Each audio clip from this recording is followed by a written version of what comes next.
Hey folks, what's up? Welcome back. I'm RB Kelly, Body Language Boss, and you are on day 4. We've covered likability, authority, insight, and today we are finishing off with diplomacy. So you should know, fun fact, when I originally created this program, I labeled it as it is from the ground up, so likability, authority, insight, diplomacy. And I was trying to figure out what to call it. And I took the first 4 letters and I was like, LAID, cool! And then I realized you can't really use that in business. Not really. So instead I call it the dial method, or the dial something or other, because D-I-A-L, diplomacy, insight, authority, and likability. And today we are talking about diplomacy.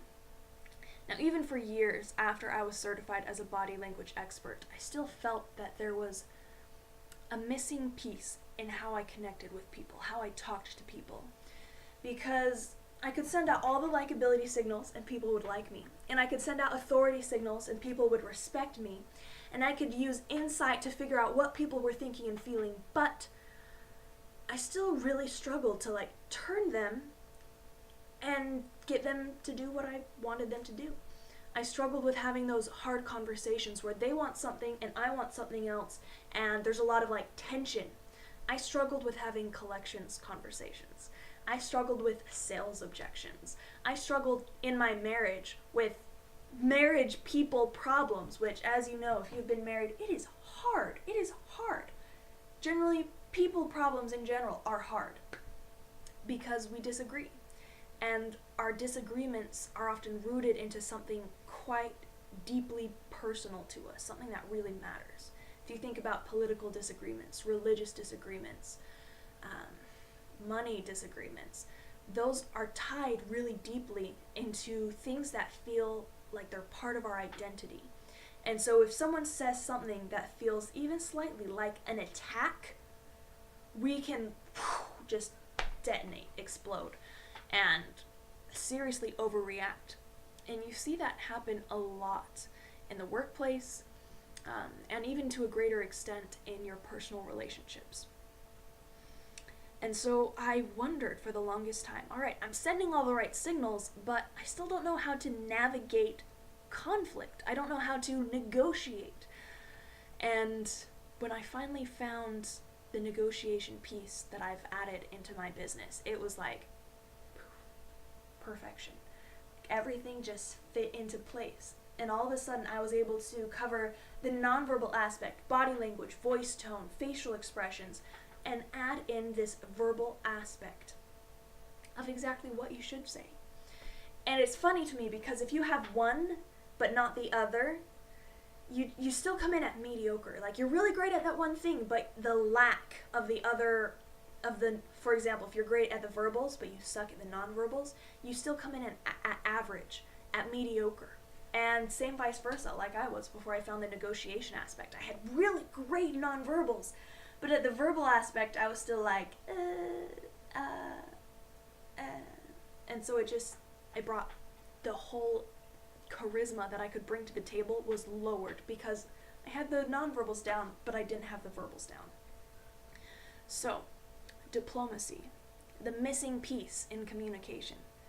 It's all about having those hard conversations.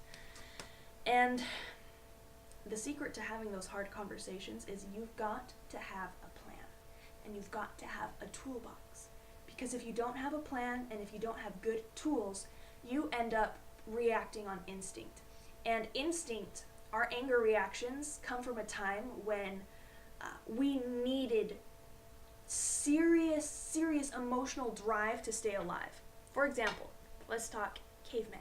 You are a man living in a cave, and there are vicious predators prowling outside that would eat you if they could. You wake up, you are startled, and you see there is saber-toothed tiger. I think that's what is it a lion? There's a giant saber-toothed cat with really big teeth in the cave, crouching over your child, about to eat him. If you don't have a strong emotional response, you're just going to be like, I'll get to it later. And then, the human species does not propagate. So the people who survived are those who had strong emotional responses. So that means you get angry, and with anger comes a drive for immediate action. Or you get afraid. With fear comes the drive for immediate action. These emotions are so intense and so powerful and so ancient that if you do not have a plan to deal with them, they will take you over. And the same response that you would want to have when facing, say, a grizzly bear in your living room who's trying to eat your children is the exact same response your brain gives you when you are facing a troll on Facebook who disagrees with your politics. So even though one is like really high threat and the other is like not at all threat, your brain can still give you the same kick into action.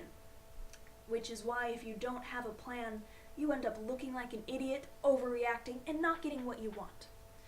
So diplomacy. I found there are a couple essential pieces to diplomacy, which if you can put them into place, it doesn't matter what the conversation is, how crazy the other person is, or how unprepared you are. If someone like springs up an argument on you, as long as you have your plan and your toolbox, you will triumph. So the first thing is to know what you want. Know what you want. Do you want to make the other person feel like an idiot, or do you want to stay married to them? Do you want to come out looking gracious and well-mannered and dignified, or do you want to beat them into a pulp? You need to know exactly what your end goal is, because if you don't know what your end goal is, that primary instinct will kick in, treat this person like an enemy, and you will take no prisoners as you try to strike them down.